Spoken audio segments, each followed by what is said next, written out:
السلام عليكم ورحمة الله وبركاته. سورة المطففين. আজকে শুরু হবে আয়াত নাম্বার 16 থেকে। ঠিক আছে? চলো। أعوذ بالله من الشيطان الرجيم. أعوذ بالله من الشيطان الرجيم. ثم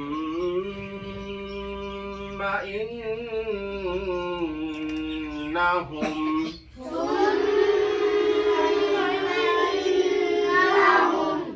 لصال الجحيم.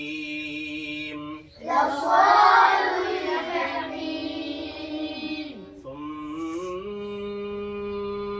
إنهم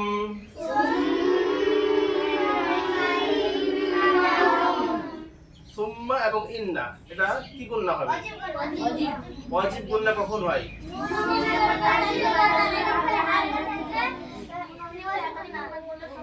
নুন ও মিমের উপরে তাসদীদ ও তার আগের অক্ষরে যদি হারাকাত থাকে তাহলে নুন ও মিমকে যুক্ত করে এক আলিফ পরিমাণ গুণনা সহকারে পড়তে হয়। এটা হচ্ছে ওয়াজিব গুণনা। গুণনা কাকে বলে?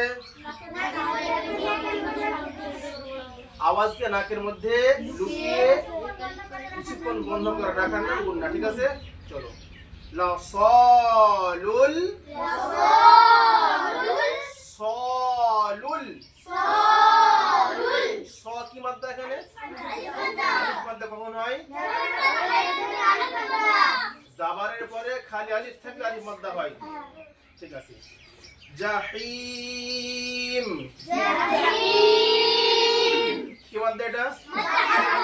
মাত্রা আরি জবর কখন হয়?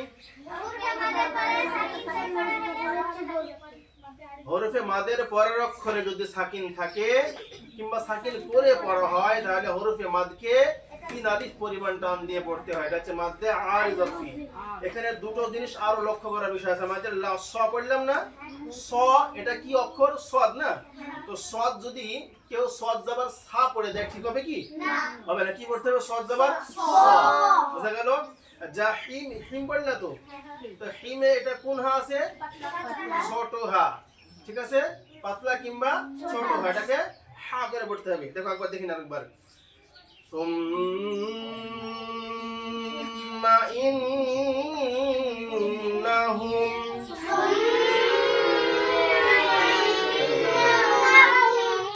লাসালুল জাহিম.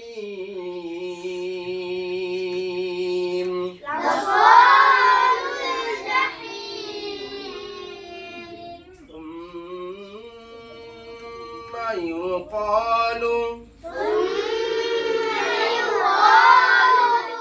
هذا الذي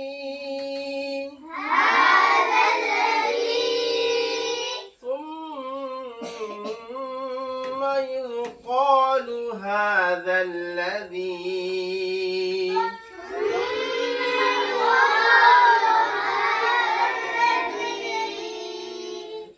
সুম্মা এখানে ওয়াজিব গুণনা, ইউকা এখানে আলিফ মাদ্দা, হা খাড়া জবর টান হবে এখানে পরিমাণ আলিফ মাদ্দার সমতুল্য। যাল্লাযী কি মাদ্দা এটা? ইয়া মাদ্দা কখন হয়? জেরের পরে ইয়া সাকিন থাকলে ইয়া মাদ্দা হয়। ঠিক আছে। কুনতুম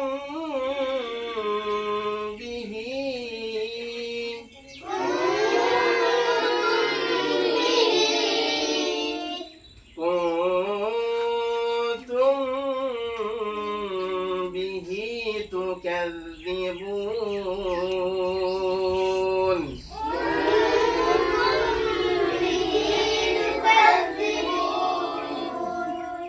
কি করতে হবে? ইকফা। ইকফা মানে কি? ইকফা মানে আওয়াজকে নাকে তুলে এক আলিফ পরিমাণ গুণনা সহকারে পড়া। অক্ষর কটা? কি কি?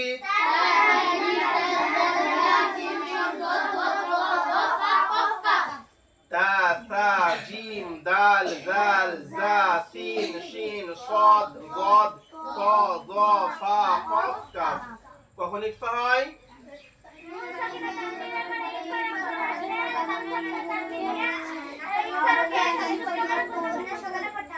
তানবিন বা নুন সাকিনের পরে যদি ইকফার অক্ষর আসে তাহলে তানবিন কিংবা নুন সাকিনের আওয়াজকে নাকে তুলে একালিফ পরিমাণ গুণনা সহকারে পড়তে হবে।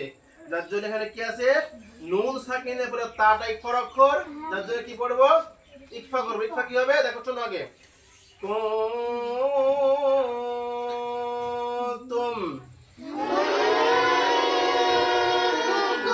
আওয়াজটা যাবে কোথায়, নাকে। কেন যাচ্ছে, নুন সাকিনের পরে তাটা ইকফার অক্ষর আসে, যার জন্য কুনতুম।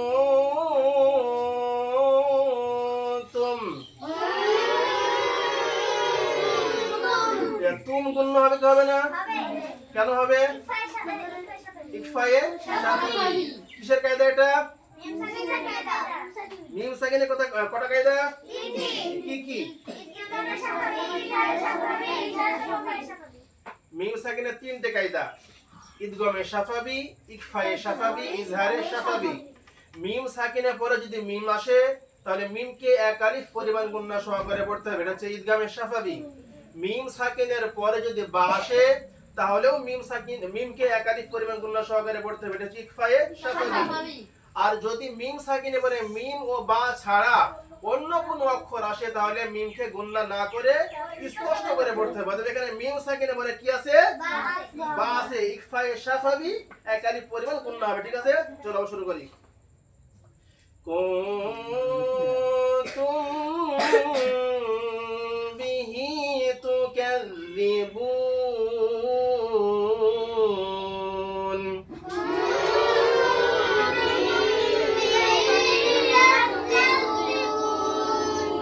বিহি, হিটা কি হবে, খারাজের কোন মাদের সমতুল্য, ইয়া মাদ্দা। খারাজের ইয়া মাদ্দার সমতুল্য, সুতরাং খারাজেরকে ইয়া মাদ্দাহের মতো এক আলিফ পরিমাণ টান দিয়ে পড়তে হবে। তুকাযযিবুন কি মাদ্দা হচ্ছে এখানে, মাদ্দে আযফি। বুঝা গেল, চলো আয়াতটা পুনরায় পড়া যাক। সুম্মা ইউকালু হাযাল্লাযী,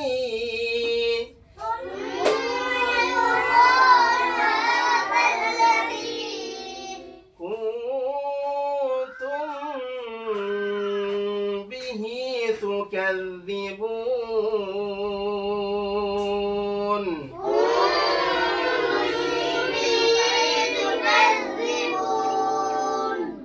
ঠিক আছে, তারপরে চলো দ্বিতীয় আয়াত।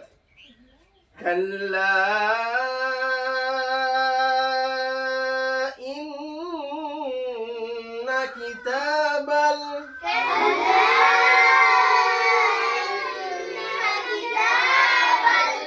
كلا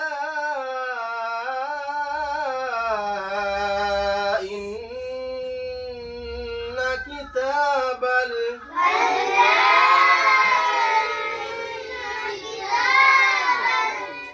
এখানে কাল্লা কি মাদ্দা আছে, মাদ্দে মুনফাসিল। কখন হয় মাদ্দে মুনফাসিল, হরফে মাদের পরে যদি হামজা দ্বিতীয় শব্দে থাকে তাহলে মাদ্দে মুনফাসিল হয়। এখানে টান হবে কত আলিফ, আড়াই আলিফ। ইন্না সেই কি গুণনা, ওয়াজিব গুণনা। কিতা তা খাড়া জবর, আলিফ মাদ্দের সমতুল্য এক আলিফ পরিমাণ টান হবে। ঠিক আছে, তাহলে আবার দেখা যাক। কাল্লা ইন্না কিতাবাল,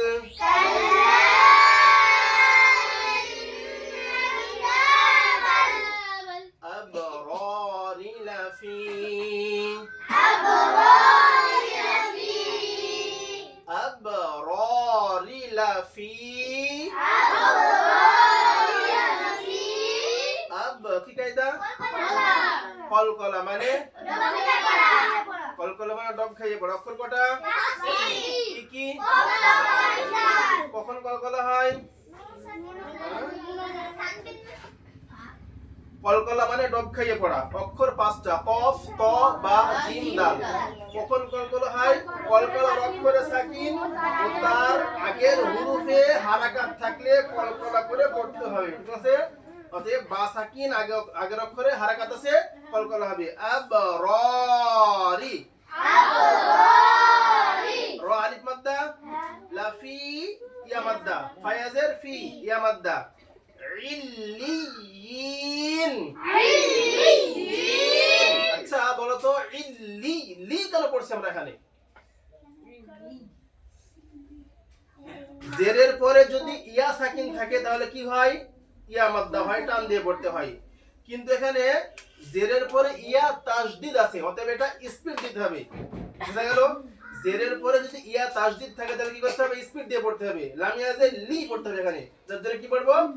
ইল্লিয়িন। লাস্টে মধ্যে আর দফি ইল্লিয়িন। চলো আয়াতটা পুরো দেখা যাক। কাল্লা ইন্না কিতাবাল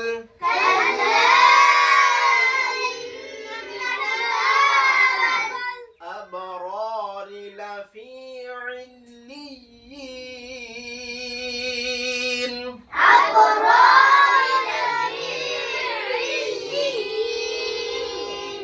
أبرار لفي عليين।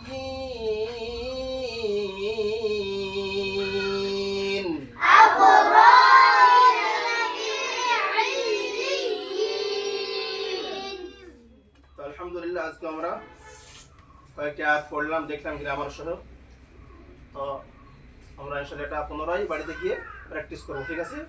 বাড়িতে প্র্যাকটিস না করলে কিন্তু বুঝে আসবে না। হ্যাঁ, তো আজকে এতটুকুই। আসসালামু আলাইকুম ওয়া রাহমাতুল্লাহি ওয়া বারাকাতুহু।